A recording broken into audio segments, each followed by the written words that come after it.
여러분과 함께 만나서 예배하는 것이 너무나도 기쁘고 감사하고 그러한 가운데 교회 영광이라는 주제의 말씀을 함께 나누는 것 역시도 저에게는 개인적인 큰 영예가 아닐 수 없습니다. 우리 교회가 사실 나누는 말씀의 깊이와 수준이 여러분 생각하는 것 이상으로 굉장히 깊고 높다고 할 수 있습니다. 그래서 여러분들이 우리 교회 안에서 이러한 거룩한 자부심이 넘치기를 간절히 원하고, 이번 한 번 듣는 말씀이지만 시간이 지나면 지날수록 더욱 깊이 마음에 새겨지기를 간절히 바랍니다.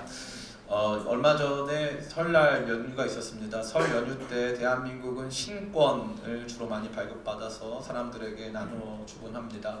부모님들에게 드리기도 하고 또 자녀들에게 신권을 출금해서 세뱃돈으로 주곤 하죠. 그래서 신권은 반짝반짝하고 되게 있어 보이고 좋은 선물이 되는 것 같습니다. 근데 가끔 돈을 사용하다 보면 돈이 지저분해질 때가 있어요. 그래서 돈에 뭐가 묻거나 또 돈에 낙서가 돼 있으면 어떤 일이 발생할까요? 돈의 가치가 낮아집니까? 그렇지 않습니까? 그렇지 않죠. 신권이 좋고 또 신권이 여러 가지 의미를 담고 있다 할 수 있겠지만, 그럼에도 불구하고 돈이 국권이 되고 돈에 낙서가 생기고 돈이 지저분해졌다 그래도 돈의 액면적 가치는 변하지 않습니다. 다이아몬드가 있다고 치십시다. 여러분 본 적도 없고 하실 일도 별로 없겠지만 그럼에도 불구하고 다이아몬드라고 하는 물건이 상상 속에 어떤 남자한테 줄 수도 있는 그런 물건이 되겠지만, 또 어차피 상상 속에 그 물건이 있다고 상상을 또 해봅시다. 다이아몬드가 있었는데 다이아몬드에 진흙이 묻고 막 먼지가 묻고 다이아몬드 진짜 완전히 다 망가져 버렸어요. 옆에 막 보니까 온갖 오물들이 다 묻었습니다. 그러면은 그 다이아몬드 버려요? 아니면 닦아서 다시 써요? 예. 다이아몬드에 오물 묻었다가 닦으면 가치가 저하됩니까? 똑같습니까? 예, 똑같아요. 다이아몬드라고 하는 가치는 변하지 않습니다. 제가 이 말씀을 왜 드리는 걸까요? 교회 역시도 마찬가지입니다. 오늘날 우리 시대의 교회를 생각해 봤을 때 우리 시대의 교회에 너무나도 많은 오물들이 묻어 있어요. 교회를 세습한다든지, 또 목사님들이 너무 강권적으로 교회의 여러 운영들을 전횡하며 또 그 교회에 있는 헌금들을 개인적으로 착복한다든지, 또 목사님들이 개인 윤리적인 부분에서 깨끗하지 못하여서 많은 성 문제를 일으킨다든지, 또 갈등을 야기한다든지, 납득할 수 없는 폭력적인 자세를 취한다든지 하면서 오늘 우리 한국 사회에 있는 교회들의 가치를 훼손하는 것처럼 보일 때가 아주 많습니다. 교회에 속된 말로 모 묻은 느낌이 들 때가 있는 거죠. 그래서 더러워서 안 간다 하는 마음이 있습니다. 그러나 그럼에도 불구하고 5만 원짜리 신권에 낙서가 좀 돼 있어도 그 돈의 가치가 떨어지지 않듯이, 다이아몬드에 진흙이 좀 묻었다 할지라도 닦으면 얼마든지 그 아름다운 빛깔과 그 아름다운 가치를 볼 수 있듯이, 교회 역시도 주님 안에서 언제나 영광스러운 그 가치만큼은 훼손되지 않았음을 저는 여러분과 함께 지난 5주간 함께 말씀을 통해 생각해 본 바 되었습니다. 이제 드디어 교회 영광 설교의 마지막 시간이 찾아왔습니다. 오늘날 많은 청년들이 교회를 다니지만 교회 영광 제대로 알지 못했기 때문에, 그럼에도 불구하고 교회는 영광스럽기 때문에 저는 여러분에게 이 말씀을 꼭 증거하고 싶은 열망이 있어서 1년의 설교를 진행했습니다. 우리는 오늘 6번에 걸쳐서 영광을 생각해봤고, 그러한 가운데서 교회의 영광 하나하나를 살펴보는 가운데 우리는 참 많이 놀라고 또 많이 감사하고 기뻐해야 했습니다.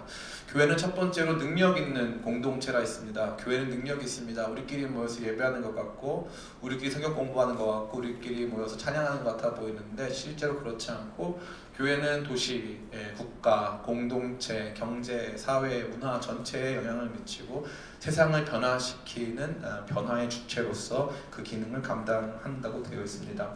그래서 그렇게 외면적으로 강력한 힘을 가지고 있는 이 교회의 모습을 또 내면적으로 들어가 보면 그 안에 아름다운 교제와 진정한 사랑의 모습이 있기 때문에 우리는 그 안에서 마음이 놓고 그 안에서 여러 가지 위로와 평안을 얻게 되는 것입니다.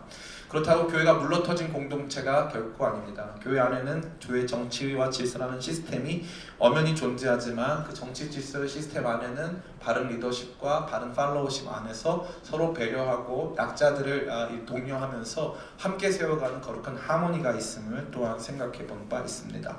그러한 토대 위에서 교회는 성장하고 변화하고 확장되어 간다 했습니다.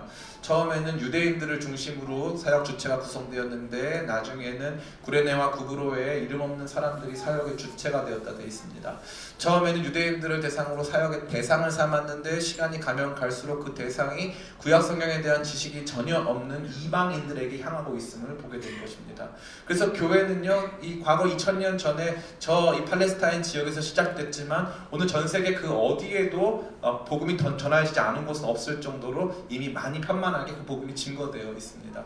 개인적으로 젊었을 때 한비아 씨를 굉장히 좋아했습니다. 한비아 씨 책을 많이 읽었는데 바람의 딸 한비아 씨 그 책에 보면요, 한국 사람 참 요즘 말로는 종특이라는 말을 많이 쓰죠, 그렇죠? 예. 종특, 전 종특이 뭔지 몰랐어요. 근데 어쨌건 이 특별한 사람들이다. 그래서 어떻게 특별하냐?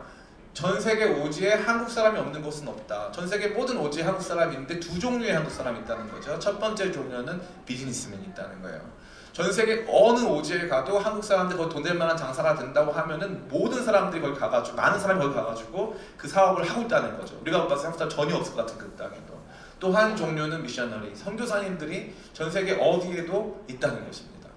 오늘날 복음은 이와 같이 문화, 어떤 이 지리적인 배경, 거리, 또 여러 가지 사회적 배경들을 뛰어넘어서 교회가 생기고 있고 여전히 교회는 확장되고 변화되고 있고 이미 우리는 거기에 주체로서 역할하고 있는 것을 보기 때문에 교회가 이러한 토대 안에서 아름답게 변화하고 성장하는 것을 우리는 보게 되는 것입니다.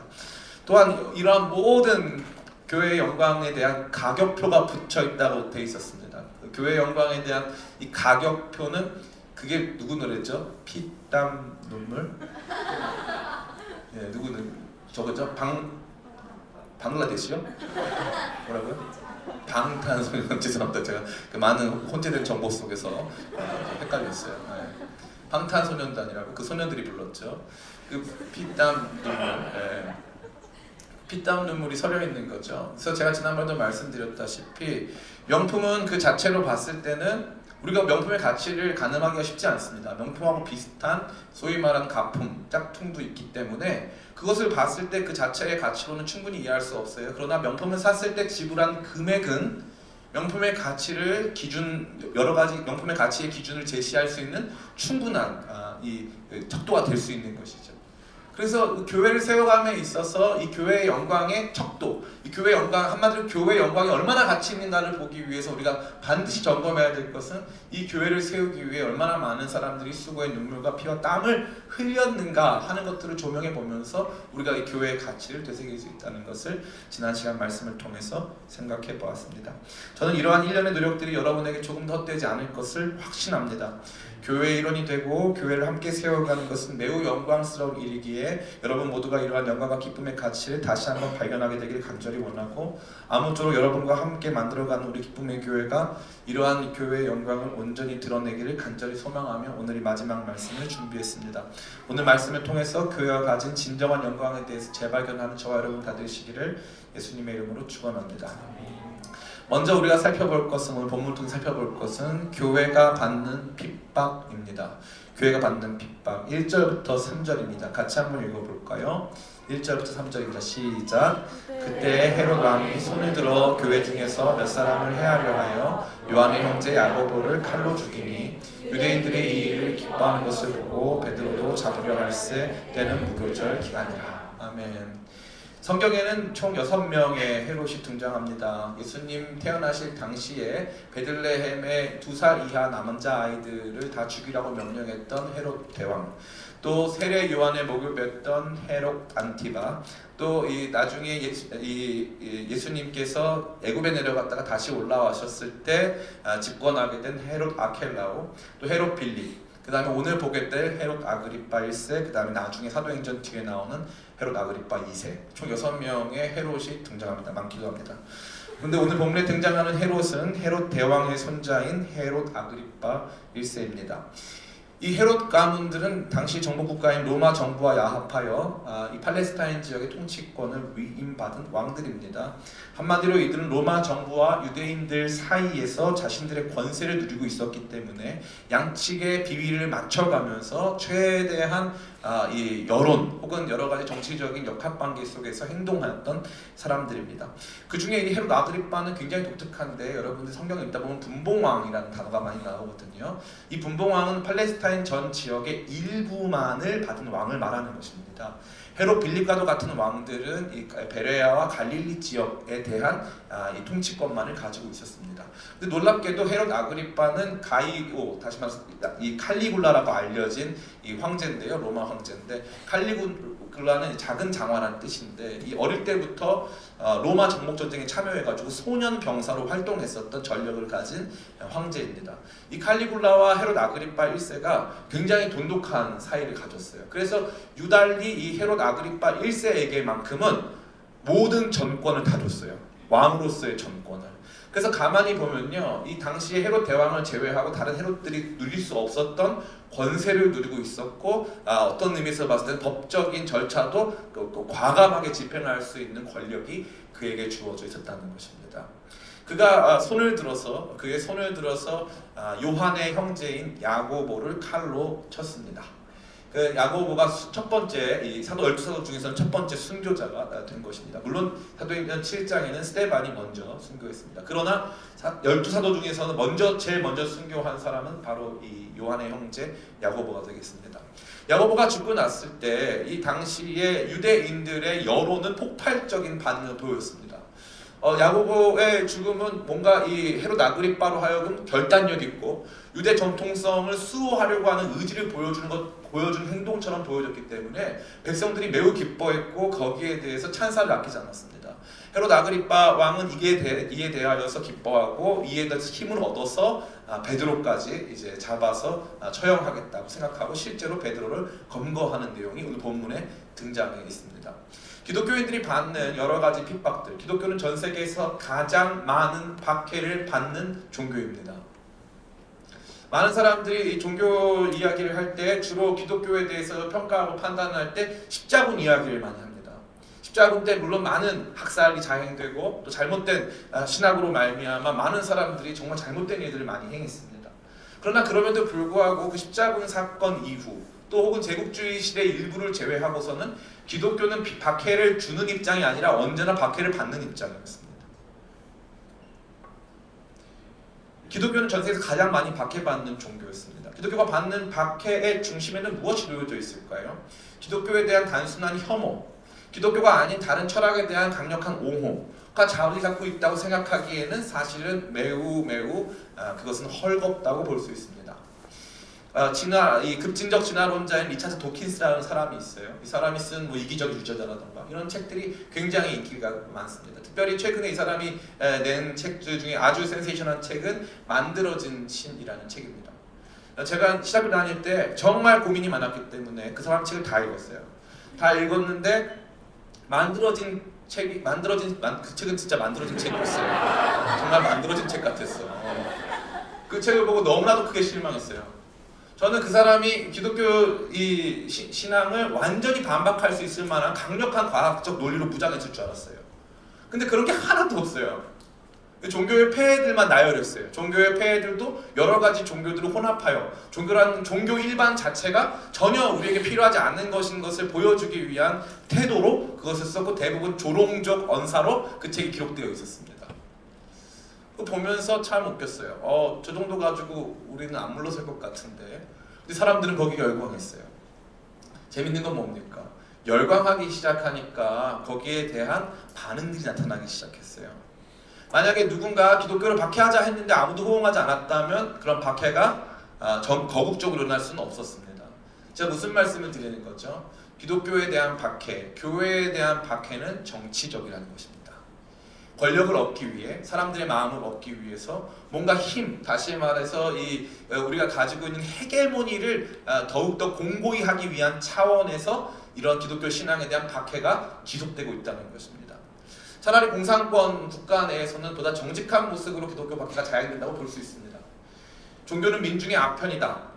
다시 말해서 민중이 받고 있는 억압에 만족하게 하고 민중으로 하여금 충분히 일으킬 수 있는 혁명을 일으키지 못하게 만들고 우리 자신을 이 자리에 머무르게 하는 종교는 이 민중의 아편이라고 생각하기 때문에 그들은 종교 자체에 대해서 죄악시합니다.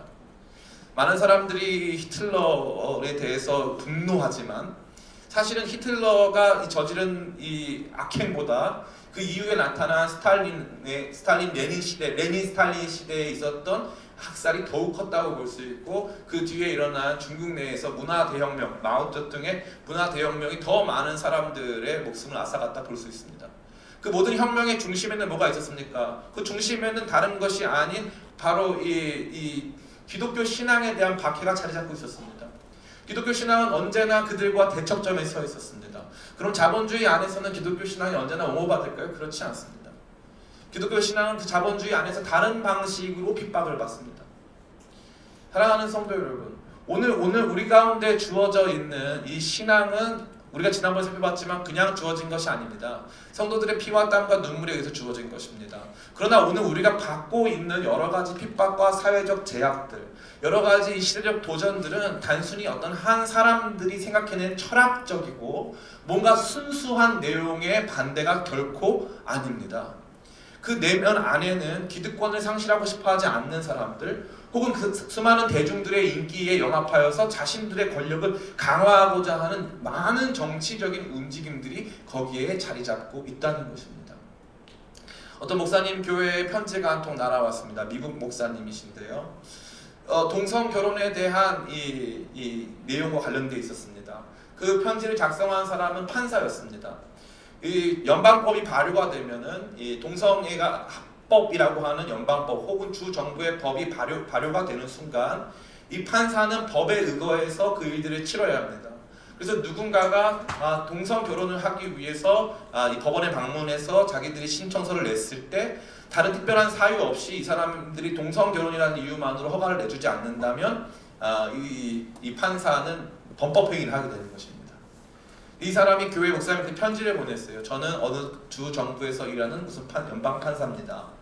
전 연방 판사로서 또 신앙인으로서 하나님께서 동성 결혼을 금하고 있음을 잘 알고 있음에도 불구하고 제가 이것에 대해서 이 모든 것들을 허용해주고 이 두 사람의 결혼을 법적으로 용인시키는 이 행위를 도저히 할 수 없어서 목사님에게 편지를 보냅니다. 제가 목사님에게 편지를 보내는 중요한 이유는 목사님의 의견을 묻기 위함이 아닙니다. 저는 이미 저의 법복을 벗기로 결정했습니다. 그러나 목사님께 제가 이 편지를 드리는 이유는 저를 위해서 기도해달라고 요청드리고 이 나라를 위해서 기도해달라고 요청한다고 그 편지를 썼더라고요. 저는 그걸 보면서 많은 것을 느꼈습니다. 오늘날 우리 시대에는 박해가 없는가? 그렇지 않습니다. 박해가 있습니다. 정권을 가진 사람들이 기독교 신앙이 가지고 있는 하나님 중심성으로부터 우리 자신을 우리의 욕망으로 옮겨가고자 또 우리 욕망과 야합한 정치인들의 여러 가지 권모술 속에서 이제 더 이상 하나님 나라의 법칙, 하나님께서 원하시는 복음의 진리 그 내용이 아닌 다른 것으로 우리 자신을 끊임없이 제도와 법적인 이 틀 안에서 저와 여러분들을 핍박하고 있는 내용이 나타나고 있는 것입니다. 오늘 이 헤롯 역시도 마찬가지였습니다. 만약에 야고보를 죽였을 때 백성들이 그것에 대해서 시큰둥했거나 또 여러 가지 부분에서 그것에 대해서 저항했다면 그는 더 이상 그것을 하지 않았을 것입니다. 성경에 등장하는 지도자들은 언제나 여론에 민감합니다. 언제나. 빌라도는 예수님과 관련된 재판이 잘못된 재판이라는 것을 알았습니다. 예수님이 죄가 없다는 것도 알았고 십자가를 질 만큼 그 어떠한 행동도 하지 않았음을 알았습니다. 그는 심지어 대중 앞에 나가서 이번 판결에 대해서는 나는 죄가 없다고 그 앞에 손을 씻었습니다. 그러나 그는 그 재판의 재판장이었고 그는 예수님에게 십자가형을 명령했습니다. 헤롯도 마찬가지고 빌라도도 마찬가지고 그 뒤에 나타나게 될 여러 종류의 로마 지배권, 로마 이 지배층에 위치한 총독들도 다 마찬가지입니다. 모두 다 정치적으로 자기 이권을 보호하기 위한 폭력의 도구를 사용하여 교회를 핍박하고 있는 것입니다. 오늘날 저와 여러분의 삶도 마찬가지입니다.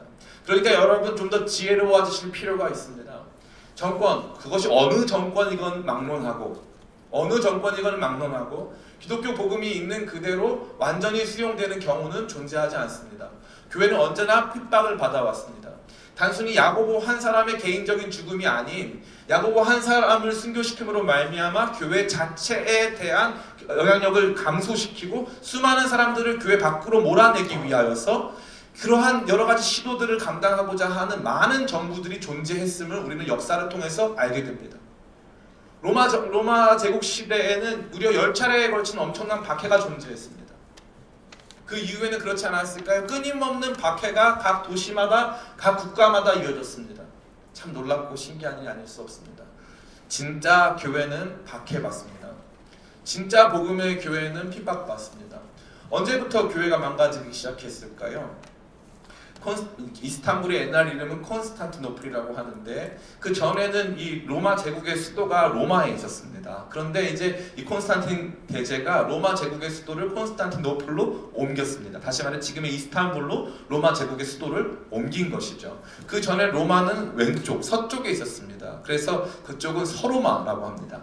이 로마 제국의 수도가 콘스탄티노플로 옮겨왔을 때 이쪽 로마는 동쪽에 있기 때문에 동로마라고 합니다. 참 재밌는 건 뭐냐면은 콘스탄틴 대제가 이 기독교 신앙을 공인 종교로 만들고 뿐만 아니라 기독교 신앙을 국교로 만들었습니다. 국교로 만든 다음에 처음 한 일이 뭐냐면은 수도를 이스탄불, 콘스탄티노플로 바꾼 다음에 자기가 머물던 궁전을 로마의 감독에게 제공해 줬습니다. 참 놀랍죠. 목사님이 그 전까지는 지하 단칸방 사시다가 갑자기 황제가 예수님을 믿고 나니까 황제가 살던 집을 목사님이 살게 된 거예요. 그런 귀한 역사가 우리 집에 우리 집이 뭐야? 그런 건 아닌 것 같은데 그런 일이 있었다는 거죠. 그런 일이 있고 나서부터 문제가 발생했어요. 그런 일은 뭐예요? 교회가 핍박이 없는 순간부터를 말하는 거죠. 초대교회 당시의 사람들 중에 뛰어난 영적인 스승들 혹은 영적인 지도자들을 주로 교부, 처치 파더스라고 부르는데요. 이 처치 파더스 중에 얌브로시우스라고 하는 아주 유명한 교부가 있습니다. 이 얌브로시우스는요 어떤 사람이냐면 황제가 에베소에서 사실 2,000명 정도 되는 이 폭도들을 제압할 때 잔인한 방식으로 제압했기 때문에 얌브로시우스가 설교 중에 황제를 교회법에 의해서 황제를 출교시킵니다. 교회법에 의해서. 지금 소피아 성전에 가면 그게 있죠. 근데 소피아 성당 가면 황제가 더 이상 이제 세상법으로는 황제가 엄청 높지만 얌브로시우스는 당시 굉장히 탁월한 귀족이었기 때문에 교회법으로 두려움이 없어요. 이 사람. 교회법으로 치리를 해요. 황제를 치리해서 출교를 합니다. 출교당하면 어떻게 되냐면 천주교에서는 출교를 당하면 여러분 같이 예배드리잖아요. 그죠? 근데 여기 옆에 출교자석이 따로 있어요. 저 옆에. 심지어 굉장히 부끄러운 거죠. 출교자석에 황제가 앉아야 돼요. 언제까지? 이 주교가 허락할 때까지. 거기 앉고 그 다음에 뭐가 배제됩니까? 성만찬에서 배제됩니다. 황제한테 그런 수치를 준 거죠. 그러면 참 그 멋있는 일이 벌어졌는데 그러면은 교회가 더 건강해지고 더 아름다워지고 깨끗해지고 수많은 사람들이 복음으로 충만하게 되느냐? 그렇지 않았다는 것입니다. 그렇지 않았습니다. 로마 교회가 세상의 중심이 되었을 때 교회는 부패하기 시작했고 그 로마 중세 천년, 로마 교회가 세상을 지배했던 중세 천년을 어둠의 시간이라고 부릅니다. 다크 에이지. 게임 같죠? 근데 어쨌건 어둠의 시간이에요. 어둠의 시간. 그런 어둠의 시간을 보내야 했다는 것이죠. 진짜 교회, 진짜 복음을 가진 진짜 교회는 핍박을 받습니다. 진짜 교회가 받는 진짜 핍박 안에는 정치적인 사람들의 이 여러 가지 이 정치적인 이권들이 개입된 모습으로 아주 총괄적이고 아주 힘든 수준의 핍박이 자행된다는 것입니다. 우리나라 우리 한국 교회도 그러한 핍박에서 완전히 자유로울 수 없습니다. 참된 복음을 가지고 있는 교회라면 언제나 그런 핍박을 받게 되어 있습니다.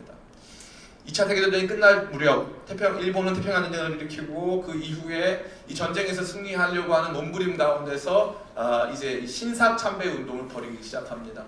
신사는 일본 전통 종교고 일본 전통 종교의 이 종교 의식을 행하는 곳이라고 볼 수 있습니다.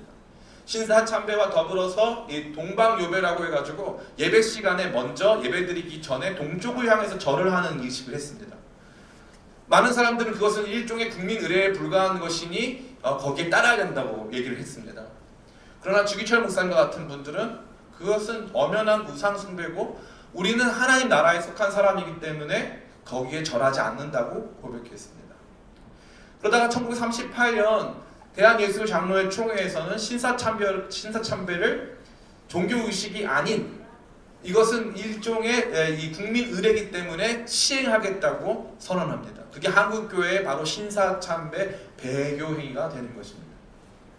신사참배의 여러 가지 압박들은 너무나도 강력했기 때문에 교회가 이 사회를 그 사회가 원하는 방향으로 이끌어가는데 저해 요소가 됐기 때문에 권력은 강력하게 그것들을 막으려 했습니다. 많은 사람들이 그것으로 말미암아 옥고를 치르고 많은 손해를 감당해야 했다는 것이죠.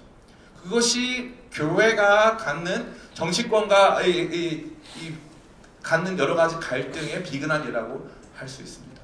교회는 핍박받습니다. 복음을 쫓아가는 교회는 핍박을 받습니다. 그런데 참 재미있는 게 있어요.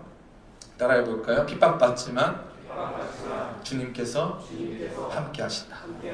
제가 오늘 여러분에게 말씀드리고자 하는 것이 바로 이것입니다. 교회의 진짜 영광은 무엇이냐? 목사님 지난주에도 이 사도 바울이 무슨 루스드라에서 어떻게 돌맞고 뭐 해가지고 뭐 다시 갔고 뭐 살아나고 뭐 교회를 위해서 핏값을 드렸다면서요. 네, 그거 맞아요. 근데 심지어 그 핍박이 거국적으로 정치적인 목적 하에서 아주 다양한 각도로 이루어질 수 있음을 말씀드리고 있습니다. 그러나 더 놀라운 사실은 주님께서는 핍박받는 주의 몸된 교회와 함께 하신다는 것입니다. 이게 여러분들이 영원히 기억해야 될 내용입니다. 교회가 작아지는 것 같아 보이고 힘없어져 보이는 것 같지만 여전히 참된 복음을 붙잡고 있는 교회는 핍박받는 가운데서 주님의 함께하심을 경험한다는 것입니다. 여기 뒤에 보니까 베드로가 잡혀갔습니다. 그냥 잡혀간 것이 아니고요. 착고에 채워졌습니다. 수갑 같은 거에 채워진 것이죠. 그냥 수갑에 채워진 게 아니고 옆에는 베드로랑 같이 잠을 자요. 아예 간수들이. 옆에서 베드로 움직이지 못하게 하려고 옆에서 같이 잠을 잡니다.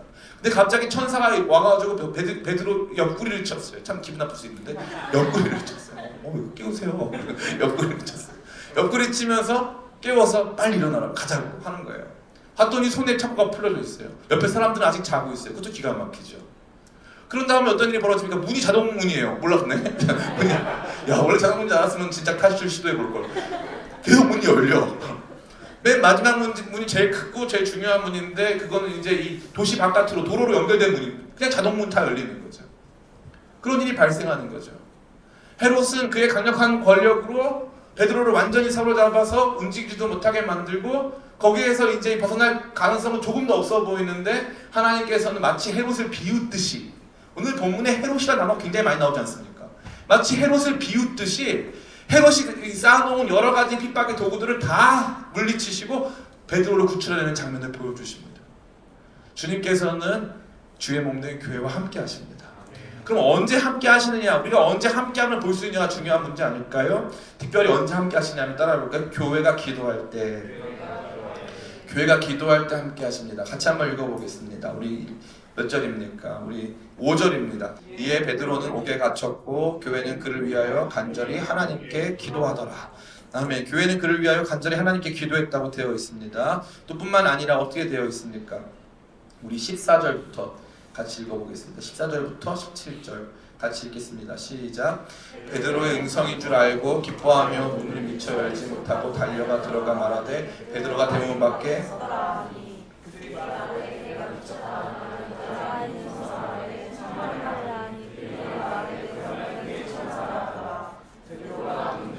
그치지 아니하니 그들이 문을 열어 베드로를 보고 놀라는지라. 베드로가 그들에게 손짓하며 조용하게 하고 주께서 자기를 이끌어 옥에서 나오게 했던 일을 말하고 또 야고보와 형제들에게 이 말을 전하라 하고 떠나 다른 곳으로 가니라. 아멘. 이들은 기도하고 있었습니다. 무엇을 위해서 기도했냐면 베드로 석방을 놓고 기도했어요. 근데 베드로가 왔더니 안 믿었고 베드로의 천사가 왔을 것이라고 그랬고 그 다음에 실제 베드로가 왔을 때 많이 놀랐어요. 믿음이 있어요 없어요?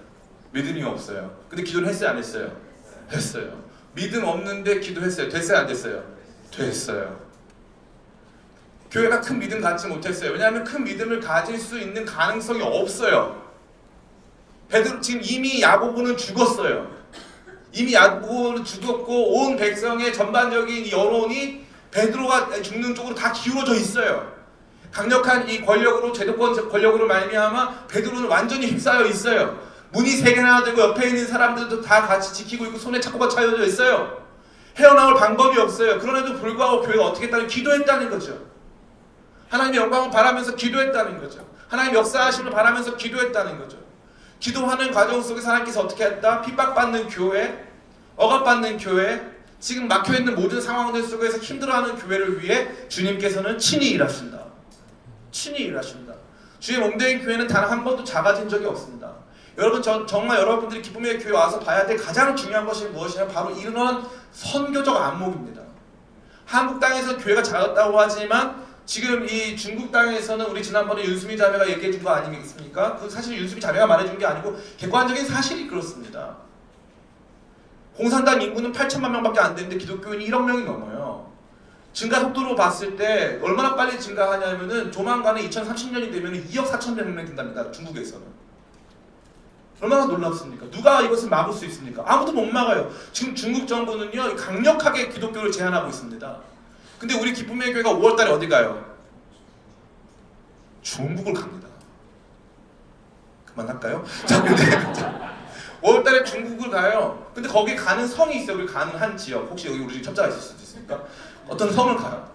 근데 그 성에서는요 지금 핍박이 없대요. 그 성에 교회가 계속 세워지고 있어요. 그러니까 우리 저희 아내도 가서 놀란 게 뭐냐면 중국이 핍박이 많다고 들었는데 갔더니 교회가 계속 개척이 되는 거예요. 계속. 지금 무슨 말씀 드리는 거죠? 기도하는 사람들도 말미암아 주님께서는 그 기도의 거룩한 역사로 함께 하시면서 주의 살아계심을 보이시고 여러 가지 핍박 속에 있는 주의 몸된 교회를 지키시고 날마다 흥왕하게 하신다는 것입니다. 하나님께서 보여주신 제일 강력한 그림이 하나 있는데 그것은 바로 헤롯에 대한 하나님의 심판입니다. 같이 한번 보겠습니다. 이 말씀 다 마쳤어요. 우리 너무 길긴 하지만 19절부터 우리 23절까지 같이 한번 보겠습니다. 시작. 헤롯이 그를 찾아도 보지 못하매 파수꾼들을 신문하고 죽이라 명하니라. 헤롯이 유대를 떠나 가이사랴로 내려가서 머무니라. 헤롯이 두로와 시돈 사람을 대단히 노여워하니 그들의 지방이 왕국에서 나는 양식을 먹는 까닭에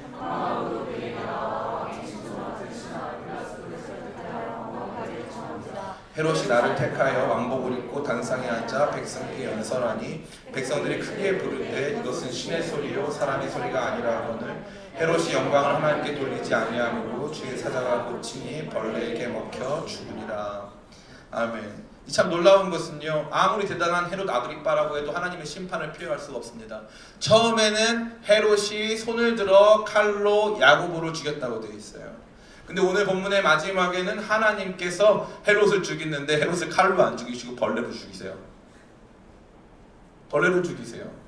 이 모든 정치적 힘을 발휘해서 제도적이고 이 강력한 폭력을 통해서 기독교 신앙을 압박하고 박해하고 이것들에 대하여서 이 지속적인 이 억압을 가하고 있었던 헤롯인데 그의 친구가 로마 황제인데 헤롯은 어떻게 됩니까? 비교적 어린 나이에 단명하게 됩니다. 그의 죽음은요 너무나도 흥미롭습니다. 왜냐하면은 그가 불과 며칠 전 이 요세푸스라고 하는 유대 역사가에 따르면 5일 만에 죽거든요. 5일 만에.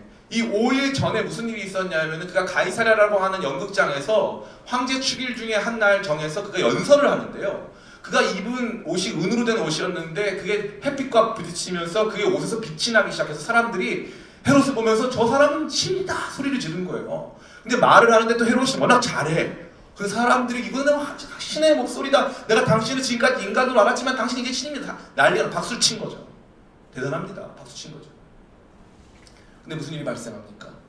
불과 5일 만에 죽습니다. 한 번에 죽는 거죠. 주님께서는요 그분의 영광스러운 권위와 능력 안에서 주의 몸된 교회를 핍박하고 박해하는 세력에 대한 강력한 심판을 하십니다. 교회는 지금요 단순히 존재하는 것이 아니에요. 세상과의 전투를 벌이고 있습니다. 세상은 날마다 교회를 핍박하려고 하고 교회를 날마다 밀어내려고 합니다. 물론 교회가 잘못하는 부분이 많이 있는 것은 사실입니다. 그러나 그럼에도 불구하고 기독교 신앙에 대하여서 어긋난 방식으로 그들이 진술하고 거짓된 증언을 하고 뿐만 아니라 그 신앙에 대해서 날마다 폄하하는 가운데 그들이 그러한 정치적인 힘을 발휘해서 정치 제도적으로 우리들을 억압하고 핍박한다 한들 주님의 몸된 교회가 승리하는 줄 믿습니다. 24절은 뭐라고 되어 있습니까? 이 모든 일에 대한 결론을 제시해주고 있습니다. 같이 한번 읽어볼까요? 24절 시작. 하나님의 말씀은 흥왕하여 더하더라. 아멘. 마치 헤롯을 비웃기라도 하듯이 하나님의 말씀은 흥왕하여 더하고 있다고 말해주고 있다는 것입니다. 오늘 말씀을 다 마쳤습니다. 사랑하는 청년 성도 여러분, 여러분들에게 교회가 어떠한 의미인지를 모르겠습니다. 우리 기쁨의 교회 전 개인적으로 굉장히 자랑스럽거든요. 굉장히 자랑스럽다 생각하는데 우리 기쁨의 교회의 자랑스러움의 원천은 우리 교회의 크기나 성장 속도에 있지 않습니다. 특별히 우리 교회 성도들의 외모에 있지는 더더욱 않습니다.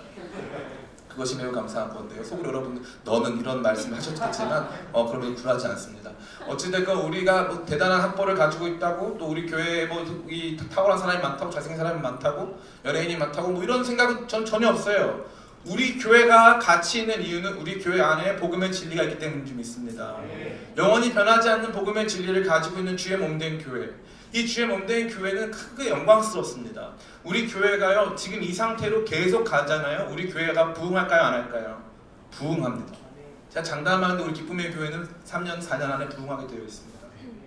제가 누누이 말씀드렸지만 뉴욕에 가면 맨하탄에 리디머 교회라는 교회가 있어요.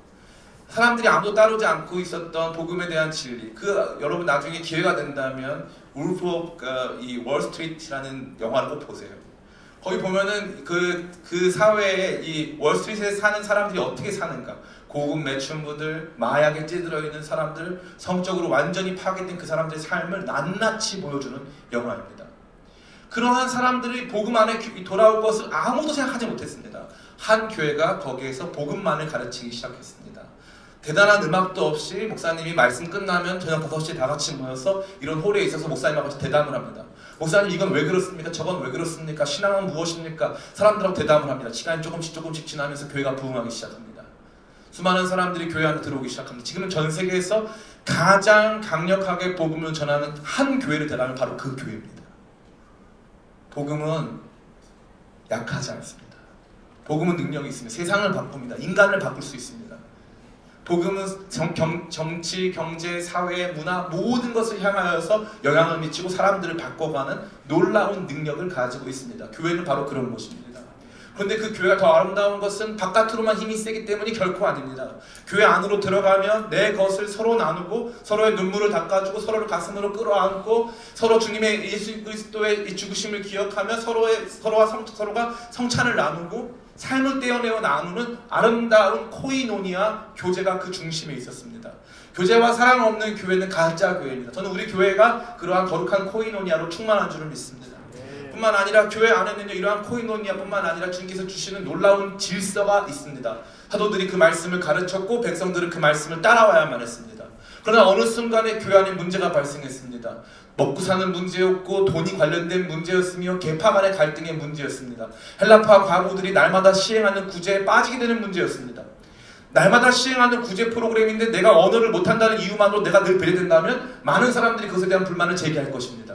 대부분의 이 일들은 누가 수행했냐면 12사도가 수행했기 때문에 이것으로 말미암아 12사도에 대한 불만이 아마 폭발했을 것입니다.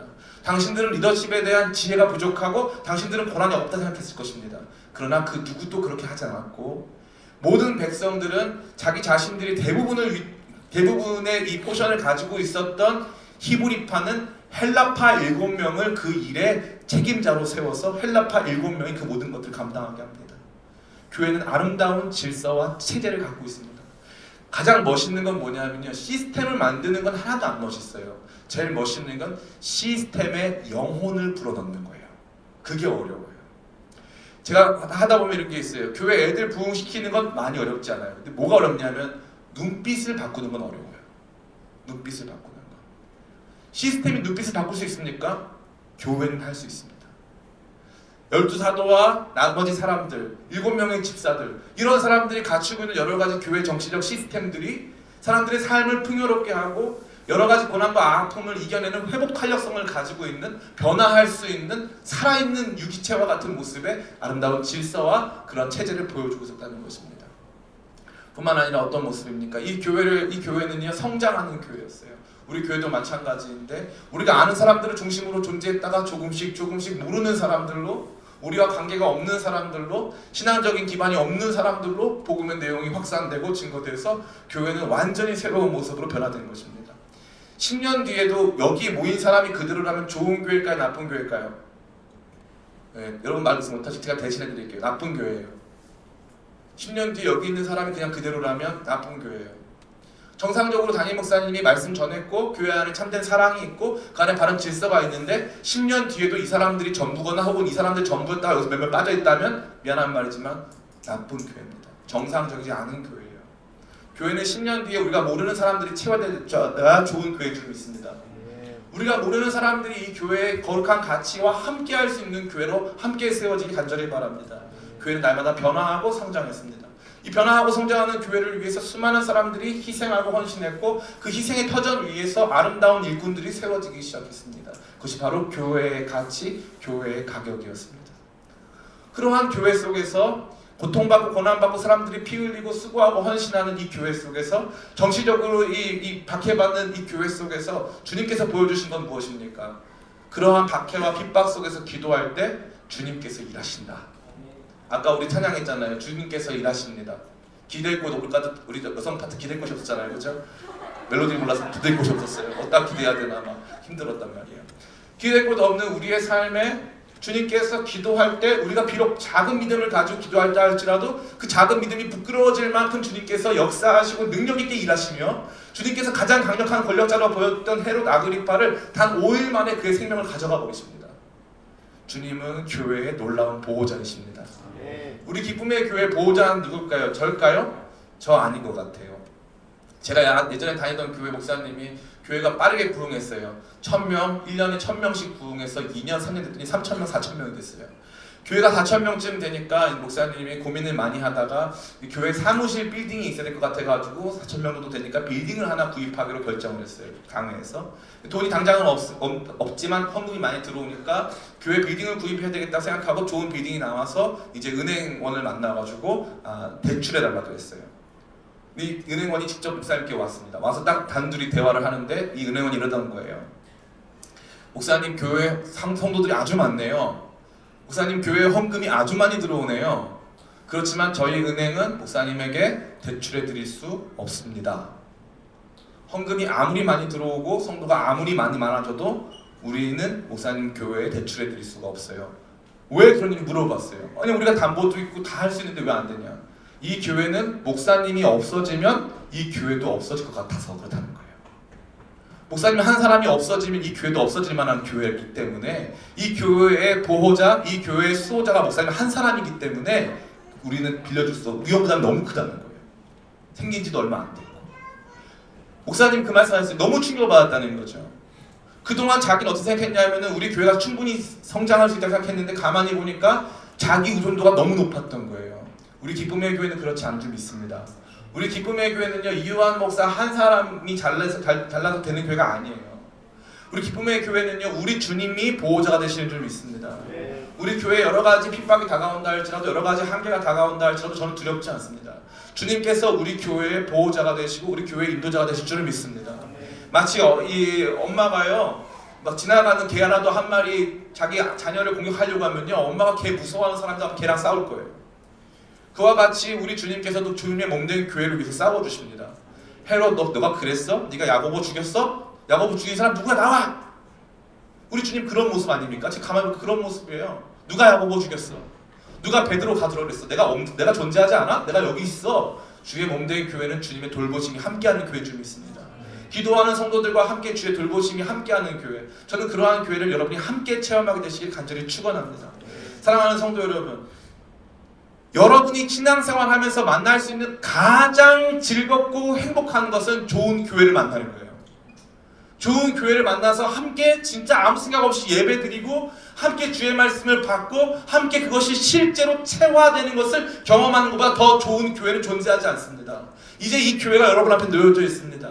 우리가 가지고 있었던 교회에 대한 여러 가지 잘못된 선입관들, 오늘 우리가 교회의 영광을 가리고 있었던 여러 가지 잘못된 목회자들이나 어른들의 이 모습들을 다 뒤로 한 채 우리 교회는 여전히 교회의 영광이 있음을 함께 발견하고 목도하기 위하여서 이 말씀을 여러분 심장에 새기기를 예수님의 이름으로 축원합니다.